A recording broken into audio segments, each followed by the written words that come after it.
Hello friends, मैं self engineer Sunil Kumar, diploma in civil engineering from JP Madhepura. दोस्तों, polytechnic 2021 का exam बहुत ही नज़दीक आ चुका है। जैसा कि आप सभी को पता होगा कि 25 तारीख को एग्ज़ाम डेट भी घोषित कर दिया गया है। तो मैं आज की इस वीडियो में मैं बताने जा रहा हूं कि मात्र 10 दिन की तैयारी में आप अच्छा से अच्छा रैंक कैसे ला सकते हैं। तो बने रहे इस वीडियो के साथ। देखिए, सबसे पहले मैं आपका ज़्यादा समय नहीं लूँगा। एक बात को आप समझना पड़ेगा कि सफलता का कोई मूल मंत्र नहीं है बिना मेहनत के, ठीक है। मैं ऐसे ही कोई जादू इस वीडियो में नहीं बताने जा रहा हूँ जिसके सहायता से आपको इतने कम दिनों में पॉलिटेक्निक एंट्रेंस में पास कर देंगे, लेकिन उम्मीद रखिए कि कुछ ऐसी टिप्स एंड ट्रिक्स के माध्यम से मैं आपको गाइड करने की कोशिश करूँगा कि आप इस परीक्षा में पास कर सकते हैं, बल्कि अच्छे मार्क्स से पास करते हैं, ठीक। देखिए, सबसे पहले मैं आपको बता देता हूँ कि दो टाइप्स के स्टूडेंट इस फॉर्म को भरते हैं। टाइप 1 जो ऑलरेडी किसी दूसरे डिग्री की पढ़ाई कर रहे हैं या और फॉर्म डाल देते हैं ताकि अगर निकल जाता है तो देखा जाएगा, आगे प्लान किया जाएगा। और टाइप 2 स्टूडेंट जिन्होंने फॉर्म इसीलिए डाला होता है कि कैसे भी करके इसको पास करना है और कुछ प्लान करके आगे रखे होते हैं, यानी उसको हर हाल में पास करना होना है, ठीक है। और वही स्टूडेंट सीरियसली पढ़ाई भी करते हैं। तो ये वीडियो खासकर उन्हीं स्टूडेंटों के लिए है उन्होंने सीरियसली एग्ज़ाम निकालने के लिए फॉर्म डाला है। बाकी कोई भी इस वीडियो को देख सकते हैं, ठीक है। देखिए, सबसे बड़ी बात है ठान लेना। एक बात आप समझ लीजिए, अगर आप ठान लेते हैं कि हमको निकालना है तो ज़रूर निकलेगा, ठीक है।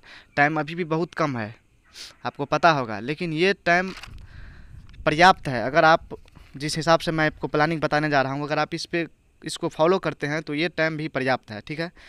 देखिए, एक चैलेंज आपको खुद को देना है, चुनौती देना है, और देखते हैं कि तुम कितना मेहनत कर सकता है, ठीक है। 10 से 12 दिन ही तो करना है, उससे ज़्यादा थोड़ी करना है। तो आप 10 या 12 दिन के लिए खुद को चैलेंज दीजिए कि हम इसको निकाल सकते हैं। सबसे पहले आप एक बार पॉलिटेक्निक के इम्पोर्टेंस को समझ लें। देखिए, जैसा कि आप सभी को पता होगा कि सभी जनरली सबसे पहले 10th करते हैं, उसके बाद 12th, और उसके आगे आपको देखिए जनरली उसके बाद 12th के बाद ज़्यादातर स्टूडेंट ग्रेजुएशन में एडमिशन ले लेते हैं, ठीक है। तो आजकल के टाइम में अगर आप 10th 12th उसके बाद ग्रेजुएशन करते हैं तो आजकल के टाइम में आपके पास एक टेक्निकल डिग्री होना ज़रूरी है। आपके पास या तो ITI या पॉलिटेक्निक, ये दोनों का डिग्री, दोनों में से कोई एक डिग्री होना ज़रूरी है। आपको जॉब पाने के लिए आपके पास कोई ना कोई एक छोटी सी भी टेक्निकल डिग्री होनी चाहिए, जिनमें आपका ITI और पॉलिटेक्निक बहुत ही अच्छा ऑप्शन है एक टेक्निकल डिग्री लो कॉस्ट में बिहार में पाने के लिए, ठीक है। और अभी पिछले 4-5 सालों में पिछले 4-5 सालों में पॉलिटेक्निक का क्रेज़ इतना बिहार में बढ़ गया है कि अभी आपको मैं बता देता हूँ कि मेरे पास ऐसे स्टूडेंट का भी कॉल आया है जिन्होंने बीटेक कर रखा है किसी सरकारी कॉलेज से। उसके बाद पूछ रहे थे कि मुझे पॉलिटेक्निक करना है, क्या प्रोसेस है, मुझे पॉलिटेक्निक के बारे में प्रोसेस बताइए। तो ठीक है, तो आप समझ सकते हैं कितनी बड़ी इंपॉर्टेंस अभी पॉलिटेक्निक का अभी इस 4-5 साल के दौरान क्रेज बढ़ गया है। तो आपके पास अभी अपॉर्चुनिटी है, आपने फॉर्म डाला है और मात्र 10 दिनों के बाद, यानी 10 दिन के बाद आपका एग्ज़ाम है। अगर ये 10 दिन को आप सही से यूटिलाइज कर पाते हैं तो आप 2 महीने के बाद आप पॉलिटेक्निक कॉलेज में होंगे, सरकारी पॉलिटेक्निक कॉलेज में आपका एडमिशन हो गया रहेगा, ठीक है। तो यही आप सोचना है आपको। अगर आप 10 दिन मेहनत कर देते हैं तो हो जाएगा, अगर नहीं करते हैं तो नहीं है, आपके हाथ में सारा का सारा। तो देखते हैं क्या प्लानिंग मैं आगे आपके लिए सेट करके रखा हूँ। डियर स्टूडेंट, आप सभी को पता होगा कि पॉलिटेक्निक इंट्रांस में आपको 3 सब्जेक्ट पूछा जाता है, फिजिक्स, केमिस्ट्री और मैथ, और प्रत्येक सब्जेक्ट से 30-30 क्वेश्चन आपको पूछे जाते हैं, ठीक है।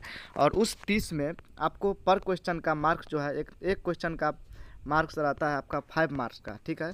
क्योंकि इसमें निगेटिव मार्किंग नहीं है, निगेटिव मार्किंग आपको नहीं देखने को मिलता है इसमें, तो इस एग्ज़ाम को निकालने का चांस ज़्यादा बढ़ जाता है। तो ये सारी बातें आपको पता होगा, मैं एक बार आपको बता देना चाहता था, ठीक है। देखिए, सबसे पहले आपको बता देता हूँ कि इसके लिए बुक मार्केट में आपको बहुत सारा बुक, जो देखिए कुछ भी नहीं, आपको सिर्फ क्वेश्चन सेट या सोल्व पेपर आपको उठाना है। बहुत सारे पब्लिकेशन का अभी मार्केट में मिल रहा है, जैसे अरिहंत का मिलता है, यूनिक का मिल जाता है, उसके बाद उपहार का मिलता है। कोई भी बुक आपके पास होगा और अगर आपने फॉर्म भरा होगा और सीरियसली पढ़ाई करते होंगे तो आपने ये बुक लिया होगा। भले ही आपने अभी तक उसको पढ़ा नहीं होगा, लेकिन आपके पास ये बुक होना चाहिए, ठीक है। तो देखिए, मैं आपको 4 टिप्स बताने जा रहा हूँ। सबसे पहला टिप्स ये है कि सबसे पहले आपको तीनों सब्जेक्टों में से, ये 3 सब्जेक्ट होते हैं, ये 3 सब्जेक्ट में से आपको एक सब्जेक्ट को छांट लेना है, एक सब्जेक्ट को पहचान करना है जो आपका सबसे कमज़ोर है और वो बोरिंग लगता है पढ़ने के लिए। वास्तव सी बात है, अगर आपका कमज़ोर होगा तो बोरिंग लगेगा ही पढ़ने में, ठीक है। और बाकी 2 सब्जेक्ट को चुनो, ठीक है। उसके बाद अगला जो है, देखिए ये नहीं कह रहा हूँ कि ये जो आपका बोरिंग है, जो आपका कमज़ोर है, उसको पढ़ना नहीं है। मैं उसके बारे में भी आगे बात करने वाला हूँ कि उसको कैसे पढ़ना है, ठीक है। देखिए उसके बाद दूसरा जो है उसका ये है कि सबसे पहले आप क्वेश्चन सेट या सोल्व पेपर उठाइए, ठीक है। जैसे जिसके पास अरिहंत का होगा, किसी के पास उपहार का होगा, किसी के पास यूनिक का होगा, कोई भी हो सकता है।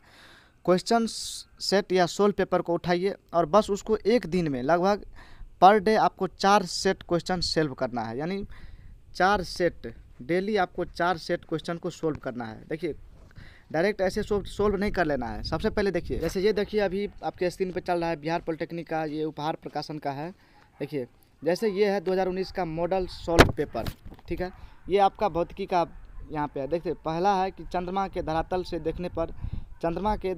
देखने पर आकाश का रंग कैसा दिखाई देता है। तो ये काला है, ये सारी रटाने वाली बात है। देखिए आगे देख सकते हैं कि ये दूसरा नंबर क्वेश्चन है कि 15 सेंटीमीटर फोकस दूरी वाले अवतल दर्पण से 20 सेंटीमीटर की दूरी पर 5 सेंटीमीटर की लंबाई वाली एक वस्तु रखी है, प्रतिबिंब का प्रकृति क्या है। देखिए सबसे पहले अगर आपकी कोई भी क्वेश्चन सोल्व करते होंगे तो आपको क्वेश्चन कठिन लगता होगा और आपको प्रॉब्लम होता होगा। तो देखिए वहाँ आपको डरना नहीं है। अगर आपको क्वेश्चन कठिन लगता है तो आपको वहाँ पे डरना नहीं है। आपको आगे करना क्या है, जो क्वेश्चन चूज करते हैं आप, जो भी क्वेश्चन पहला चूज करते हैं उस क्वेश्चन यानी उस चैप्टर का टोटल फार्मूला और कॉन्सेप्ट को आप एक बार पढ़ लीजिए और उसको अलग कॉपी पर लिखिए, तभी के तभी उसके बाद ही आप नेक्स्ट क्वेश्चन के तरफ आगे मूव करेंगे, ठीक है। क्या है कि जो 2 सब्जेक्ट आपको अच्छा लगता है, यानी जो 2 सब्जेक्ट आपका थोड़ा स्ट्रांग है, उसके क्वेश्चन ज़्यादा अटैम्प्ट कीजिए, ठीक है।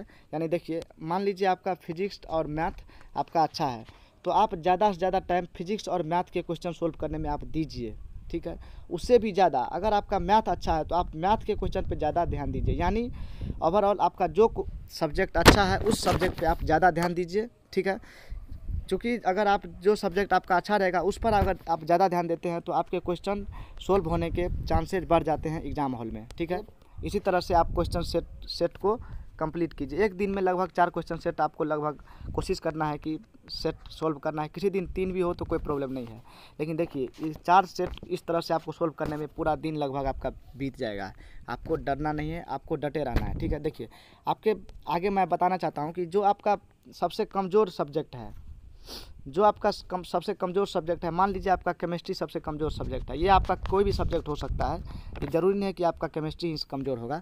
तो जो सब्जेक्ट आपका कमज़ोर है उसमें आप छोटे छोटे चैप्टर्स को देखिए, ठीक है। छोटे छोटे चैप्टर्स को आप याद कीजिए और वही आपका लास्ट उपाय है, ठीक है। क्योंकि आप इतने कम दिनों में सभी सब्जेक्ट को आप अच्छी तरह से नहीं कर पाएंगे, लेकिन आप ऐसा तो कर सकते हैं कि जो भी छोटे छोटे चैप्टर्स हैं आप उसको पहले याद कर लीजिए। उसके बाद अगर क्वेश्चन सोल्व करते हैं तो आपका एक कमज़ोर सब्जेक्ट में भी आपका कॉन्फिडेंस बढ़ेगा और आगे आप ज़्यादा से ज़्यादा सेट, यानी ये रूटीन जो है आप ज़्यादा दिन तक आप फॉलो कर पाएंगे। यदि आपका कॉन्फिडेंस लेवल अभी से बढ़ता है तो आगे आप ज़्यादा दिन तक इसको 10 दिनों तक आप कंटिन्यू कर पाएंगे, ठीक है। सबसे लास्ट टिप्स है और सबसे इम्पोर्टेंट टिप्स है कि डेली अगर आप जैसे देखिए अगला दिन आप क्वेश्चन सेट स्टार्ट करने से पहले आपने जो पिछले दिन जो चैप्टर्स का फार्मूला और कॉन्सेप्ट आपने अगले कॉपी में लिखा था उसको सबसे पहले आपको देखना है। यानी रिवीजन इज़ वेरी इंपॉर्टेंट, क्योंकि रिवीजन के बगैर आप जैसे आप अगर कोई भी चीज़ पढ़ते हैं, अगर उसको आप 24 घंटा के अंदर उसको रिवाइज नहीं किए तो लगभग उसका 90% आप भूल जाते हैं तभी ही। तो इसीलिए सबसे इम्पोर्टेंट है रिवीजन करना। 10 दिन अगर लगभग आप पर डे अगर 3 सेट भी इस तरह से कंप्लीट कर पाते हैं तो आप एग्ज़ाम के आते आते आप 30 सेट पूरी तरह से कंप्लीट कर पाएंगे। और इस 30 सेट में लगभग आपको 10 क्वेश्चन आपको मिल जाएंगे एग्ज़ाम हॉल में हू बहू।